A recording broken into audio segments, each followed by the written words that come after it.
1년 연애 끝에 결혼한 남편과 정말 남부럽지 않게 잘 살 거라고 생각했어요. 그런데 이렇게 익명의 힘을 빌어서 제 이야기를 하러 찾아오게 되었네요. 집안 문제다 보니 주변 사람들한테 털어놓기엔 조금 그렇고 혼자만 속을 썩고 있자니 너무나도 답답해서 다른 분들의 의견도 들어볼 겸 이렇게 큰맘 먹고 사연을 보내보게 되었습니다. 남편은 지인의 소개로 처음 만나게 되었어요. 대화도 잘 통했고 성격도 빼다 박은 듯 비슷했다 보니 연애하면서는 만나는 내내 즐거웠던 기억밖에 없었습니다. 당연지사 결혼하게 돼도 이 행복함이 똑같을 것이라 믿었고 그렇게 결혼까지 결심을 하게 되었죠. 하지만 결혼 시작부터 남편과 사소한 것들부터 의견 차이가 생기기 시작했고 조금의 양보도 하기 싫어하던 남편과 연애할 때는 생각도 못한 다툼까지 하게 되었어요. 연애할 적에는 이런 일이 없었는데 왜 그런가 생각해봤더니 하루가 멀다 하고 하게 된 다툼의 원인이 우리 둘에게 있는 게 아니었고 늘 시댁이 연관되어 있다는 사실을 깨닫게 되었습니다. 시댁에 섭섭한 마음이 있기는 했어요. 결혼 전과 결혼 후 하는 말이 달랐거든요. 결혼 준비할 당시에 사소한 조건 하나하나 따져가며 결혼하는 건 옛날 방식이라 생각했고 부모님 도움 없이 저희들 힘으로만 결혼하기로 했었습니다. 당연히 저희들 힘만으로 결혼했으니 저희들 할 도리만 하면서 둘이서 행복하게 잘 살면 된다고 믿었고요. 그런데 결혼하고 나니 그제서야 시댁에서 결혼 전에 시부모님이 노후 준비가 다 되어 있다는 사실이 말장난이었다는 걸 알게 되었습니다. 당신들 노후 준비가 되어 있다는 게 효자 아들을 두고 말한 거였거든요. 즉 남편한테 노후 자금을 어느 정도 지원받겠다는 거였어요. 저는 두 분이 노후 준비가 다 되어 있으니 걱정 말라는 뜻으로 받아들였던 건데 너무나도 의도가 뻔히 보이는 말장난이었던 거죠. 아무리 결혼할 사이라고 해도 제가 시부모님 재산이 어떻게 되는지 저금은 얼마나 있고 빚은 얼마나 있는지 그런 걸 꼬치꼬치 캐물을 수가 없다는 걸 알고 일부러 저랬다는 생각밖에 들지 않았습니다. 그렇다 보니 시댁에 좋은 마음이 들지 않았어요. 당연히 남편은 시댁을 불편해하는 저를 못마땅해 했었죠. 그런데 시부모님 재산 문제도 문제지만 그에 버금가는 사실들을 얼마 지나지 않아서 속속들이 알게 되었습니다. 정말 알면 알수록 놀라움의 연속이었어요. 남편 위로 신우가 2명이 있습니다. 결혼하기 전에는 큰 신우는 결혼해서 잘 살고 있고 둘째 신우는 남편보다 연상이긴 하지만 아직 결혼을 안 해서 시부모님과 한 집에 같이 살고 있는 줄로만 알았거든요. 그런데 사실은 그게 아니었습니다. 저희 결혼하고 나서 2달이 채 되지 않아서 큰 신우의 이혼 소식을 듣게 되었습니다. 저희 결혼 준비할 때부터 결혼식 당일날까지 시매부는 코빼기도 보이지 않았는데 이미 그때부터 이혼 소송이 진행 중이었던 거예요. 저희 결혼식 때는 큰 신우 혼자 아이 2 데리고 왔었는데 시매부가 해외 일정이 어떻고 저떻고 하면서 엄청 바쁘다는 식으로 말을 했었는데 저희 결혼하고 나서 완전하게 이혼을 하게 되었던 거죠. 그런데 큰 신우의 이혼 소식보다 어이가 없는 건 시댁에 같이 살고 있는 둘째 신우의 이야기였습니다. 알고 보니 둘째 신우는 이미 진작에 이혼해서 시댁에 들러붙어 살고 있던 거였어요. 대체 어떤 결혼 생활을 했길래 온 가족이 이혼을 하게 된 건가 싶었지만 신우의 삶은 신우의 삶이고 저희들 삶은 저희들 삶이니 그게 우리의 결혼 생활에 문제가 되거나 그 어떤 영향을 줄 거라고는 생각조차 하지 않았습니다. 저희 부모님이 노후 대책으로 계속 전세를 놓던 집이 있었는데 거기다가 신혼살림을 차리게 되었어요. 남편이 모아놓은 돈으로 리모델링을 하고 혼수를 채웠고요. 이걸 가지고 시댁에서는 제가 결혼할 때 몸만 왔다는 식으로 표현을 했습니다. 제가 모아놓은 돈은 전세금 명목으로 저희 부모님이 가지고 계시고요. 집을 저에게 완전히 증여해준 게 아니긴 하지만 나중에 저희가 저희 집을 구해서 나간다면 돌려받을 돈이나 마찬가지인데 제 돈이 타인이 아니라 가족의 손으로 들어갔으니 엄밀히 따지면 저는 땡전 한 푼 안 들이고 결혼한 거라는 말도 안 되는 논리를 펼쳤죠. 어떻게 생각하든 그거야 시댁 자유였지만 저런 이야기를 꺼내오는 데는 다 이유가 있었습니다. 신혼생활 시작하고 3달이 채 안 돼서 시댁 식구들이 저희 신혼집으로 날이면 날마다 놀러오기 시작했거든요.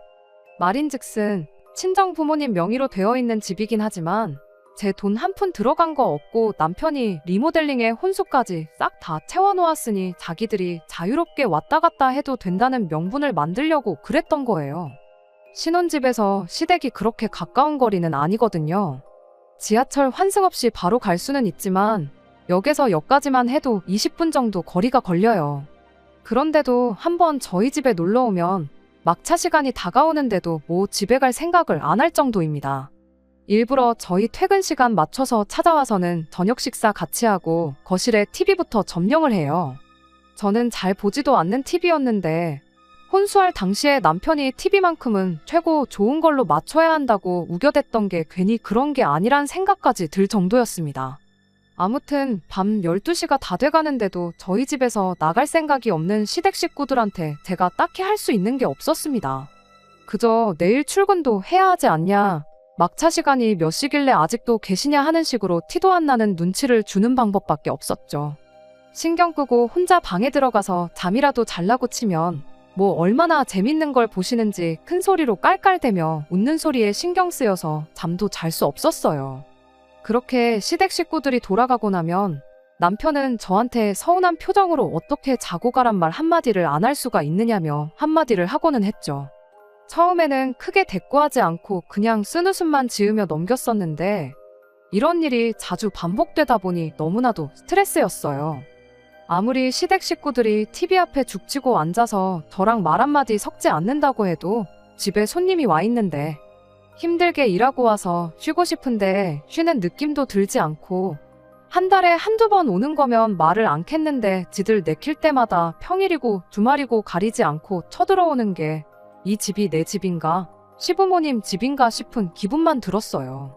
남편은 제가 힘들어하는 건 안중에도 없는지 주무시고 가라는 말 한마디 안 했다고 계속 불평을 해댔고 결국엔 그게 시작이 돼서 다툼을 하게 되었습니다. 남편은 이제 한 가족인데 가족을 불편해하는 사람이 어딨냐며 어이없어 했어요. 오히려 자기 가족들이 제 눈치를 얼마나 보는지나 알고 있느냐며 시아버지가 큰 시눈에 애들 둘 봐주면서 집에 혼자 계시고 신우들이랑 시어머니만 오고 있는 거 모르냐며 엄청 큰 배려라도 해주고 있는 것 마냥 말을 하더라고요. 제가 막말로 친정부모님이 그렇게 매일같이 찾아오셔도 당신 똑같이 그렇게 말할 수 있겠냐 했더니 당당하게 자기는 저처럼 절대 불편해하지 않을 것이며 주무시고 가신다고 하면 안방까지 내어드릴 용의가 있다고 말을 하더라고요. 안방 이야기도 어이가 없었어요. 말인즉슨 시어머니한테 주무시고 가시라 한마디 하면 당연히 안방도 내어드려야 한다는 소리로밖에 해석할 수 없었으니까요. 마음 같아서는 진짜 친정부모님한테 매일같이 저희 집에 좀 와주시라 부탁하고 싶었어요. 하지만 부부 사이의 문제를 저희 부모님을 개입시키면서까지 크게 만들고 싶지 않았기에 그렇게까진 하지 않았습니다. 대신에 저도 이왕 말 나온 김에 제가 그동안 하고 싶었던 말을 전부 다 꺼냈습니다. 시댁 식구들이 찾아오는 게 문제라고 하는 말은 아니라고요. 다만 제가 허용할 수 있는 범위는 한 달에 한두 번 정도, 그것도 그냥 같이 저녁 식사하는 정도까지만 이라고 했어요. 힘들게 일하고 와서 집에서 쉬는 기분도 안 들고 당신한테야 한 식구지 나한테는 시댁 식구라고. 우리 결혼한 지 이제 반년도 안 지났다. 반년 전까지만 해도 평생 남으로 살던 사람들인데 그런 내 상황도 이해해주면 좋겠다고 말했습니다. 하지만 남편은 그럼 언제까지 기다려야 한 가족이 되는 거냐? 너무 정없는 소리만 하고 있다며 불편한 기색을 숨기지 않았습니다. 그래도 시댁에 이러한 상황을 전하기는 했는지 그날로부터 일주일 내내 시댁 식구들이 찾아오는 일은 없었어요. 하지만 서로 냉전 상태인 건 여전했죠. 서로 아무 일도 없는 척 대화도 나누고 평소처럼 생활하기는 했지만 저는 저대로, 남편은 남편대로 서로가 서로에게 불만이 가득한 상황이었어요. 하지만 시댁 식구들 찾아오는 거 하나 없어졌을 뿐인데 제 컨디션은 더할 나위 없이 좋았습니다. 남편과의 악감정도 언젠간 풀리겠거니 하고 그날만 기다리고 있었어요. 그런데 며칠이 지나서 남편이 저한테 웬일로 먼저 말을 걸어오더라고요. 하지만 전혀 좋은 이야기는 아니었습니다. 자기가 곰곰이 생각해봤는데 겨우 한 달에 한두 번 저녁 식사만 하고 가시라고 하는 건 너무 정이 없는 것 같다고 말을 꺼내더니 평일에 퇴근해서 지친 몸 쉬는 게 쉬는 것 같지가 않은 게 문제인 거면 주말 이틀 동안 와 계시는 건 아무런 문제가 없는 거 아니냐는 어이없는 이야기를 꺼내더라고요. 주말 이틀이라고 콕 집어서 말한 거 보면 시댁 식구들 작업 가게 해달라는 소리나 마찬가지였고요. 주말 되면 우리는 밖에 놀러 나가 있으면 되는 거 아니냐, 그럼 피차 서로 불편할 것도 없는 게 아니냐고 하는데 어이가 없었습니다. 하도 어이없는 소리를 하길래 빈집에 남이 와 있는 건 더 싫다고 대놓고 거절했어요. 그리고 그렇게까지 당신 가족들이 우리 집에 와서 지내야 하는 이유가 대체 뭐냐고 대놓고 물어봤어요. 대체 어떤 이유 때문에 내 집을 강제로 빈집을 만들어가면서까지 당신 가족들을 신혼집에 들이는 이유가 뭐냐고요. 남편은 그 와중에 또 한 식구 타령을 하면서 자기 가족들을 남이라고 지칭한 걸 서운하다고 따지고 들더라고요. 말 돌리지 말고 묻는 말에나 대답하라고 단호하게 한마디 해버렸죠. 그리고 그제서야 남편이 시댁 식구들이 처한 상황이 딱하다며 진짜 이유를 말해주더군요. 작은 누나 이혼하고 시부모님이랑 셋이 살 적에는 문제가 없었는데 큰 누나 이혼하고 나서 애 둘까지 데리고 오니 안 그래도 시댁이 집도 비좁은데 전쟁통이 따로 없게 되었다고요. 그 와중에 얼마 전 시댁 윗집에 새로 젊은 부부가 이사를 왔는데 그 집이 매일같이 잔치라도 여는 건지 층간소음도 엄청나게 내고 있는 상황이랍니다. 안 그래도 집도 비좁고 정신없는데 윗집에서는 시끄럽게 굴지 다들 힘들어해서 가족들끼리도 사이가 나빠지고 있는 상황이라고요. 12평 빌라에 5식구 사는 것만 해도 말이 안 되지 않냐. 그에 비해 우리 집은 둘이서 사는데 32평이지 않느냐. 놀리고 있는 공간도 많은데 가족들 힘들게 고생하는 걸 두고 보느니 그냥 우리 집에서 시간이나 보내고 가라고 하면 서로 좋은 거 아니냐고. 뻔뻔하게도 제가 전에 했던 말을 그대로 인용해서 장인 장모님이 똑같은 일로 고생을 하고 있다고 하면 너는 그 불편한 삶을 감수하라고 말할 수 있느냐고 하면서 따지고 들면서 저보고 너라면 어떻게 하겠냐고 더 좋은 방법이 있으면 말해보라고 하는 겁니다. 그러니까 지금 자기 가족들이 불편한 건 싫으니 나보고 불편함을 감내하라고 하는 소리냐고 따져 물었어요. 층간소음이야 경찰을 부르던 해서 이웃끼리 해결하면 될 일이고 식구가 갑자기 늘어서 집이 비좁아졌으면 큰 신우랑 신우가 나가 살면 되는 거 아니겠냐고 했죠. 애도 아니고 다 큰 어른인데 이혼했다고 부모님하고 꼭 같이 살아야 하는 건 아니지 않냐고요. 결혼했을 때 전업주부로 살았다고 해서 이혼하고도 전업주부로 살아야 되는 건 아니지 않느냐고. 어차피 먹고 살려면 돈이 필요할 텐데 이참에 신우들도 직장 좀 구해서 사랑구실 하게 만들면 되는 거 아니냐고 했더니 남편은 트집 잡을 게 없었는지 지 누나들 사랑구실 못하고 있다는 말을 트집 잡으며 누나들이 이혼당했다고 무시하는 거냐 성질을 부리네요. 그래서 저도 특단의 조치를 내렸어요. 고작 그런 이유로 당신 가족들이 우리 집에서 시간을 보내고 잠만 집에 가서 자게 하는 거라면 더더욱이 그렇게 하게 해줄 이유가 없는 것 같다고요. 한 달에 2-3번도 이젠 싫다고. 앞으로 시댁 식구들이 우리 집 와서 시간을 보내거나 한다면 당장 이 집은 부모님께 반납하겠다고요. 당신이 이 집 리모델링 해준 비용은 친정 부모님한테 그대로 쳐서 돌려주라고 말하겠다. 혼수로 사온 거 중고로 정리한 뒤에 차액 나오는 것도 전부 계산해주겠다고 했죠. 그리고 그 돈하고 우리 부모님이 가지고 계신 내 돈 받아다가 12평짜리 빌라 전세든 뭐든 적당한 집 구해서 신혼집 새로 차리자고 했죠. 넓은 집에서 좁은 집으로 가기는 싫었는지 열변을 토하던 남편이 그 말에는 대답도 못하고 꼼짝 않고 가만히 있더라고요. 그렇게 상황은 일단락되었고요. 그렇게 한 달이 지난 상황인데 저도 워낙 강경하게 나가서 그런가 그 이후로는 진짜 시댁 식구들이 코빼기도 비추지 않고 있어요. 상황만 보면 전과 비교해서 더할 나위 없이 좋은 상황이지만 남편과는 아직도 냉전 중인 상황입니다.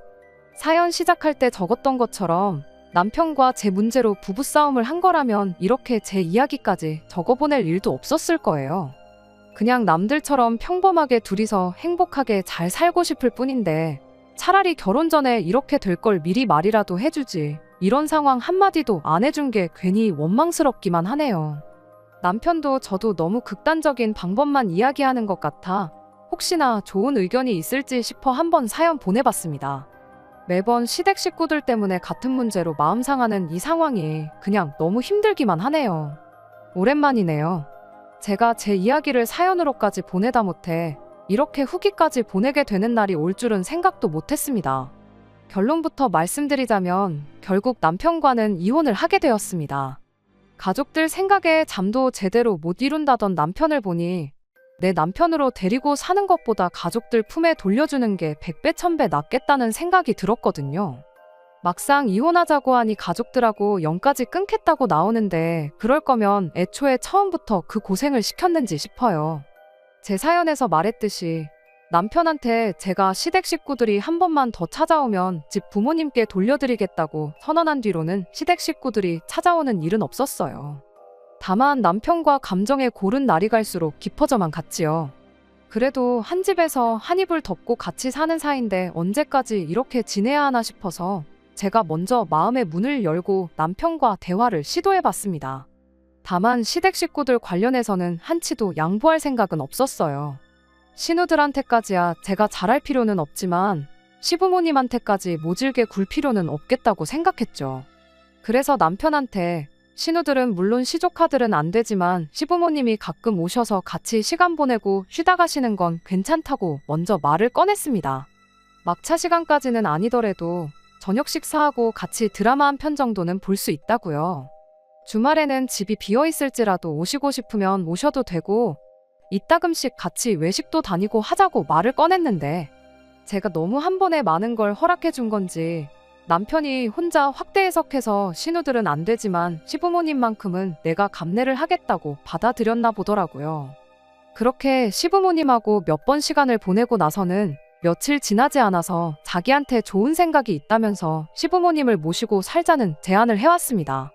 제가 무슨 소리냐고 따지기도 전에 제 말을 먼저 끊어버리고는 평생 모시고 살자는 소리가 아니니 걱정 말라고 하면서 신우들이 어느 정도 준비가 될 때까지만이라도 모시고 살면 어떻겠냐는 거예요. 준비는 무슨 준비냐고 물어봤더니 둘이 직장도 구하고 독립해서 나가 살 만큼 돈을 모으고 나서라고 하는데 뭐 독립한다는 게 고시원 같은데 방구해서 들어간다는 건 아닐 테고 전세든 월세든 보증금이 필요하게 될 테니 그 돈 모을 때까지만 시부모님을 모시고 살자고 하길래 가당치도 않은 소리 말라고 했죠. 그랬더니 그럼 이건 어떠냐면서 우리는 두 식구가 너무 넓은 집에 살아서 문제고 시댁은 5 식구가 너무 비좁은 데에 살아서 비롯된 문제가 아니겠냐면서 서로 집을 바꿔 살면 안 되겠냐고 하는 겁니다. 고작 한다는 소리가 시부모님 모시기 싫으면 집을 바꿔서 살자고 하니 어이가 없었어요. 일단 집이 넓어지면 신우들도 그렇고 시부모님도 불편할 게 없어질 테니 우리 집에 찾아오는 일도 없어질 것 아니겠냐고 자기도 갑자기 생각난 건데 이거야말로 모두가 행복해지는 시나리오 아니겠냐고 혼자서 좋아하더라고요. 남편이 말하는 모두가 행복해지는 시나리오에는 제가 들어가 있지 않다는 게 문제라면 문제였죠. 그리고 그 사실을 깨닫게 되니 제가 아둥바둥 남편을 회유해가며 스트레스 받을 이유가 하등 없다는 사실도 같이 깨닫게 되었어요. 애초에 가족들을 놓지 못하는 사람인데 이걸 거절한다고 해도 다음번엔 또 어떤 신박한 이유를 가져다 대면서 가족들을 위해 내 인생을 희생하라고 하겠구나 하는 생각밖에 안 들었어요. 그래서 이혼 이야기를 꺼냈습니다. 남편이 정색을 하더니 장난하지 말라고 하길래 진심으로 하는 소리니까 잘 생각해 보라고 했어요. 나는 당신 가족들을 위해 내 삶을 희생할 생각이 추호도 없는데 당신은 며느리라면 당연히 이 정도 희생은 감수하는 거라 생각하고 있지 않냐고. 그럴 바에 빨리 헤어지고 각자 제 갈 길 가는 것보다 좋은 방법이 없겠다고 한마디 했습니다. 당장 그날에는 남편이 너가 그런 사람인 줄 몰랐다며 실망이라고 오히려 화를 내왔어요. 시간이 지나면 이혼하자는 말을 제가 철회라도 할 줄 알았나 봐요. 저는 시간이 나는 대로 곧장 서류부터 준비해왔어요. 서류를 건네주니 남편이 그제서야 제가 진심인 걸 눈치챈 건지 곰곰이 생각해보니 자기가 잘못했던 것 같다며 시댁 식구들 앞으로 절대 신경 쓰지 않고 살 테니 이혼만큼은 하지 말자고 비굴하게 나오더라고요. 나중에 가서는 아예 시댁 식구들을 안 보고 살겠다는 소리를 하더라고요. 퍽이나 차라리 걔가 똥을 끊지. 내가 볼 때 그건 불가능한 것 같으니까 더 시간 끌지 말고 깔끔하게 정리하자고 했습니다. 둘만 잘 살면 된다고 시작한 결혼 생활이었는데 애초에 처음부터 남편은 가족들에 대한 일도 속이고 저까지 자기 가족들을 챙기게 만들려고 결혼했던 건가 싶어요. 가능하다면 사기죄로 남편을 고소하고 싶었지만 상담해보니 의도만 가지고는 처벌이 안 된다고 하더라고요. 대신 귀책 사유 따지고 보면 위자료 소송은 할 수 있을 것 같다는 답변을 들었는데 결혼기간 얼마 되지도 않는 거 위자료 청구해봐야 얼마 되지도 않겠다 싶어서 깔끔하게 합의 이혼했습니다. 합의 이혼 해주면 전에 말했던 것처럼 리모델링 하는데 들어간 돈도 그대로 돌려주고 혼수장만 하는데 들어간 돈도 제대로 계산해서 돌려주겠다고 했더니 복잡하고 머리 아프게 소송까지는 갈 필요는 없었어요. 얼마 전에 완전히 이혼 마무리 짓고 이렇게 후기를 보내게 되었네요. 웃긴 건 그렇게 가족들 챙기지 못해 안달이었던 남편을 시댁 식구들 그 누구도 챙겨주지 않는다는 거였어요. 12평 빌라에 5식구가 살고 있는데 거기에 남편까지 받아줄 여력은 없었나 봐요. 그나마 남편 회사의 독신자들을 위한 기숙사 같은 게 있어서 그 집에 회사 동료랑 룸메이트 형식으로 같이 살기로 했나 봐요. 그 기숙사가 얼마나 넓은지는 모르겠지만 아무쪼록 그 집에는 시댁 식구들 놀러 오라고 하지는 않았으면 좋겠네요. 그 집에서까지 쫓겨나게 되면 앞으로 평생을 외톨이로 혼자 살아야 할 테니까 말이죠. 끝까지 들어주셔서 감사합니다. 오늘의 사연은 여기까지입니다. 구독과 좋아요, 알람 설정 부탁드리고 더 좋은 사연으로 다시 찾아뵙겠습니다. 감사합니다.